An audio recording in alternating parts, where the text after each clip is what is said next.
Hello hi, welcome to my YouTube channel Home Science Darpan में आप सभी का वेलकम है।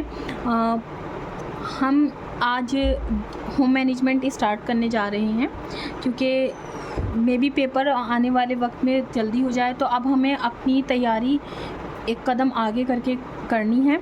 तो मैं बेसिक से कवर कर रही हूँ, उसकी प्लेलिस्ट मौजूद है। जिन लोगों के तैयारी बीच में स्किप हो गई थी, समझ में नहीं आ रहा है कि कहाँ से करें, तो वो लोग जा कर के प्लेलिस्ट में वीडियोस को देख सकते हैं। मैंने क्लास 6 से लेके 9 तक कवर कर दी है। 9 चल रहा है, उसमें आपका 3rd यूनिट चल रही है। तो उससे अलग मैंने होम मैनेजमेंट स्टार्ट करी है। तो हम यहाँ स्टार्ट करते हैं। देखिए, होम मैनेजमेंट की खंड है, ठीक है। तो ये प्रथम खंड है। प्रथम खंड में आपको अर्थ परिभाषाएं दे रखी हैं। इस तरह से भ्रांतियाँ सुधार बारे में बताया गया है, प्रणाली है और वातावरण है, और प्लानिंग, ऑर्गेनाइजिंग, कंट्रोलिंग है, और वैल्यू, गोल, स्टैंडर्ड्स और स्टैंडर्ड ऑफ लिविंग और डिसीजन मेकिंग। इस तरह से ये एक यूनिट में चैप्टर्स दे रखे हैं, हम इसको कवर करेंगे। और इसी तरह से ये हमारी 4, 5, फिर उसके बाद में ये सेकंड हमारा शुरू हो जाता है। इसमें आवास है, ये रसोई घर है। तो हम इस तरह से इसको शुरू करेंगे, ठीक है। तो आज मैं सबसे पहले क्रिया प्रबंध की यहाँ पर बात की गई है, अर्थ और परिभाषाओं के बारे में। तो उससे रिलेटेड मैं नोट्स लेकर आई हूँ। तो ठीक है, शुरुआत करते हैं आज हम अर्थ और परिभाषा से। Please do and like subscribe my channel. और आपको ये मेरी कोशिश कैसी लग रही है आप ज़रूर बताइएगा। देखिए, अगर हम इसको स्टार्ट करते हैं बिल्कुल, तो हमारे पास हमें बहुत वक्त लगेगा। तो अगर आपके पास ये बुक मौजूद है तो आप उससे रिवीजन कर सकते हैं, लेकिन मैं यहाँ छोटा सा लेकर आई हूँ। मैंने शॉर्ट कुछ परिभाषाएं ली हैं जो अलग से सेपरेट की हैं, इम्पॉर्टेंट है।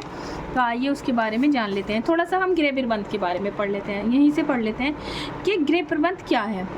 गृह प्रबंध 2 शब्दों से मिलकर बना है, होम और मैनेजमेंट, यानी कि गृह और प्रबंध।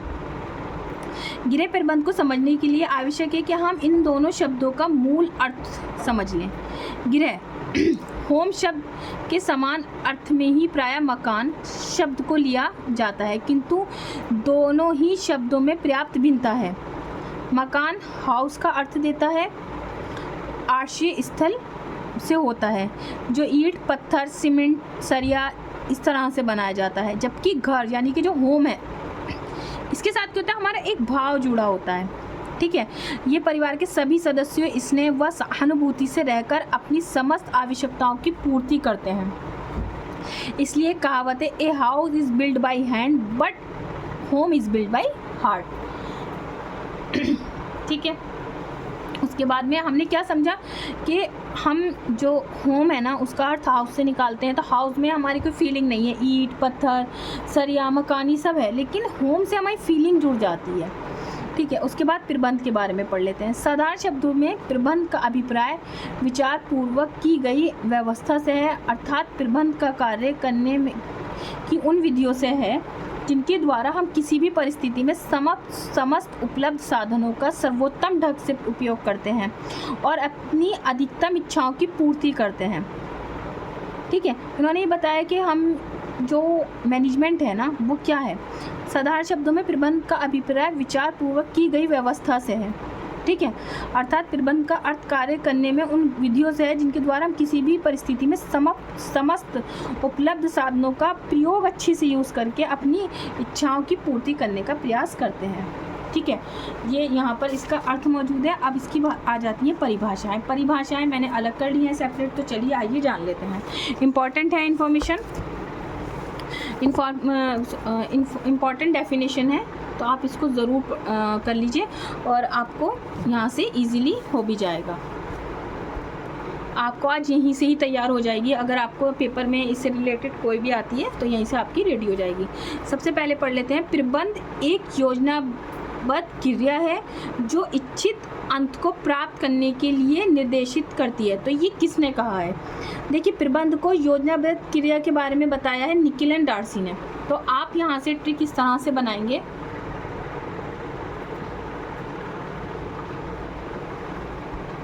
इस तरह से बनाएंगे कि प्रबंध को योजनाबद्ध किसने बताया है? निकिल एंड डार्सी ने, ठीक है। जो इच्छित अंत को प्राप्त करने के लिए हमें निर्देशित करती है, इच्छित अंत को प्राप्त करने के लिए हमें निर्देशित करती है। पहली डेफिनेशन ये हो गई है।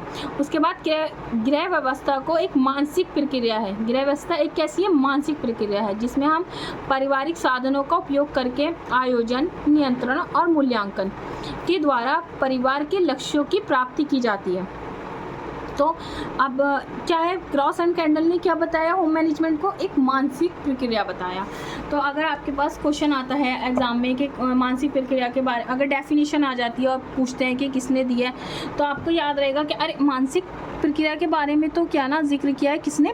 ग्रास और कैंडल ने। हमें इसे छोटी छोटी ट्रिक्स बना करके इसे याद करना है। उसके बाद आ जाता है गृह प्रबंधन, आयोजन, नियंत्रण, मूल्यांकन की वह प्रक्रिया है जिसके द्वारा उद्देश्य पारिवारिक साधनों का प्रयोग से पारिवारिक लक्ष्यों की पूर्ति करी जाती है। अब यहाँ पे ना, यहाँ एक टर्म क्या जुड़ा? लक्ष्यों के बारे में। तो लक्ष्यों के बारे में जो बात की गई है वो करी गई है निकिल और डार्सी द्वारा। गृह व्यवस्था को जड़ संस्कृति है। अगर जड़ की बात करें और जड़ संस्कृति की बात करें तो क्या होता है कि ओपनहीन ने बताया है। तो आप एक ट्रिक बना सकते हैं कि हम जो जड़ और संस्कृति के बारे में बात करी थी वो एरिन और ओपनहीन ने की थी। ठीक है, तो इस तरह से बना सकते हैं कि किसी भी अगर हमें प्लांट की जड़ देखनी है तो हमें उसकी मिट्टी हटा करके उसे ओपन करना पड़ेगा। इस तरह से कोई ट्रिक बना करके आप याद कर सकते हैं। मैंने इसी तरह से करी है तो ताकि मुझे याद हो जाए। ठीक है, प्रबंध प्रक्रिया को प्रशासनिक क्रियात्मक रूप से परिभाषित क्रिया प्लस आयोजन, संगठन, साधनों की व्यवस्था, निर्देशन, नियंत्रण का संगठन किसने बताया है? न्यूमैन ने बताया। तो न्यूमैन ने क्या बताया हमें कि प्रशासनिक, अब हम इस तरह से बना सकते हैं, कोई न्यूमैन आया है, उन्होंने क्या कहा है? प्रशासनिक क्रियात्मक रूप से परिभाषित किया है। तो इस तरह से आपको याद रहेगा कि किसने कहा है? न्यूमैन ने कहा है। गृह प्रबंध में पारिवारिक लक्ष्यों को प्राप्त करने हेतु पारिवारिक साधनों के उपयोग से संबंधित निर्णयों को सम्मिलित किया गया। देखिए लक्ष्य यहाँ पे भी हैं, यहाँ लक्ष्यों की पूर्ति करना है और यहाँ गृह प्रबंध में पारिवारिक लक्ष्यों को प्राप्त करने से, उनका साधनों और उपयोग से है। तो ये राजमल पी देवदास के उससे कहा गया है। किसने कहा है? पारिवारिक लक्ष्यों को प्राप्त करने हेतु साधनों का उपयोग क्या है? राजमल पी देवदास। उसके बाद में बांध से तुलना भी देवदास ने की है होम मैनेजमेंट की। होम मैनेजमेंट एक व्यवहारिक विज्ञान है, ये किसने बताया था? फोर्ट जी ने बताया था और ये 2021 का PYQ है। ठीक है,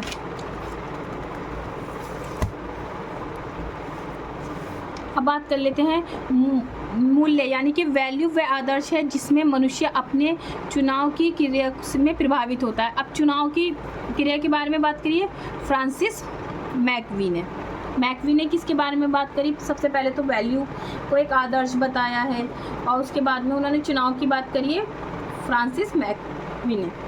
वैल्यू मानवीय व्यवहार, जो हमारा ह्यूमन बिहेवियर है ना, उसको क्या करता है? प्रेरणा प्रदान करने वाला कारक है। ये किसने कहा है? निकिल एंड डार्सी ने कहा। तो वैल्यू के बारे में बात की गई है। मानवीय व्यवहार को प्रेरणा प्रदान करने के लिए जो कारक है वो निकिल एंड डार्सी के द्वारा दिया गया है। समस्त मूल्य, जितने भी समस्त मूल्य मानवीय होते हैं, ठीक है, मनुष्य उनका सृजन, मूल्यांकन और उपभोग करता है। तो फ्लेमिंग ने कही थी। ठीक है, मूल्यों के मानवीय होते हैं, तो फ्लेमिंग ने इसके बारे में बताया है। स्टैंडर्ड यानी कि स्तर मूल्य का मापक होता है, ये निकिल एंड डार्सी द्वारा किया गया है कि स्टैंडर्ड यानी कि स्तर मूल्य का मापक होता है, निकिल एंड डार्सी द्वारा कहा गया है। लक्ष्य से आंतरिक बिंदु होते हैं जिनकी प्राप्ति हेतु व्यक्ति परिवार के कार्य करने की इच्छा रखता है, ये निकिल एंड डार्सी द्वारा दी गई है। पारिवारिक लक्ष्य की प्राप्ति के लिए पारिवारिक साधन का उपयोग किया जाता है जिसके द्वारा नियोजन, नियंत्रण, मूल्यांकन करना आता है। ये प्रबंध प्रक्रिया कहलाती है। ये एक डेफिनेशन है, ये बताई गई है निकिल एंड डार्सी के द्वारा। तो लक्ष्य प्लस साधनों के बारे में अगर बात की गई है तो निकिल एंड डार्सी द्वारा की गई है। देखिए होम मैनेजमेंट ना काफ़ी जो सर्किल रहता है वो निकिल एंड डार्सी और ग्रास और कैंडल का, तो हमें इसलिए इसको बहुत ज़्यादा केयरफुली पढ़ना है। व्यवस्थापन प्रक्रिया का वह तरीका है जिससे निर्णयों की क्रिया में परिवर्तन किया जाता है। ओपनहीन ने कहा है। ये किसने कहा है? ओपनहीन ने। हमने ओपनहीन की पीछे भी देखी थी, एरिन ओपनहीन ने जड़ संस्कृति के बारे में बात करी थी, देखिए ये है। और उसके बाद में हमें एक और मिल गई ओपनहीन की, कि क्या बताया उन्होंने? व्यवस्थापन प्रक्रिया का वह तरीका। तो अब हम इस तरह से याद कर सकते हैं कि हमें किसी की जड़ देखनी है, तो मैंने आपको बताया था कि हमें हटाकर मिट्टी उसको देखना पड़ेगा, एक तरह से ओपन करना पड़ेगा, तो फिर उसे तरीके से भी लगाना है, इस तरह से याद कर सकते हैं। तो व्यवस्थापन प्रक्रिया का वह तरीका है जिसमें निर्णयों की क्रिया में परिवर्तन किया जाता है, तो वो ओपनहीन ने बताया है। ये मैं आपको ट्रिक इसलिए बता रही हूँ क्योंकि बहुत सारी डेफिनेशन है, कुछ आपस में मिलकर हमें कोई हमारा क्वेश्चन गलत ना हो, तो आप इस तरह से याद कर सकते हैं। एक्शन ऑफ साइकिल के बारे में लिचफील्ड ने कहा है, ये PYQ है, आप जानते हैं। क्रियाओं की वह श्रृंखला जो उद्देश्यों की प्राप्ति हेतु अग्रसर करती है। हमें जो अग्रसर करती है, क्या करती है कि हम एक तरह से इस तरह से याद कर सकते हैं, कोई हम न्यू प्लान बना रहे हैं और हमें उसको करना है, उसको हमें अग्रसर कर रहा है, आगे बढ़ने के लिए कह रहा है, तो वो न्यू मैन है। इस तरह से आप याद कर सकते हैं कि यानी कि क्रियाओं की श्रृंखला। उसके बाद में आ जाता है नियोजन के बिना अटकलबाजी के समान है। नियोजन के बिना क्या है? अटकलबाजी है और अर्थहीन है, तत्कालिक इच्छाएं मात्र हैं, तो ये डोनल ने कहा है। ठीक है, सामान्य रूप से भविष्य में क्या करना है पहले से ही तय करना नियोजन है, ये न्यूमैन ने बताया है। क्या किया जाना चाहिए इससे पहले तय करना नियोजन है, ये हॉर्ले ने बताया, M.E. हॉर्ले ने। उसके बाद नियोजन भविष्य को पकड़ने के लिए बनाया पिंजरा है, ये एलन ने बताया। तो एलन ने प्लानिंग ऑफ फ्यूचर को एक पिंजरे से इस तरह से आप ट्रिक बनाकर याद कर सकते हैं। नियोजन प्रबंध प्रक्रिया का फर्स्ट चरण है। ठीक है, अंतर्गत निर्णय विस्तृत श्रेणी पारिवारिक क्रियाओं साधन के बारे में जो होता है वो निकोलस डार्सी ने बताया है।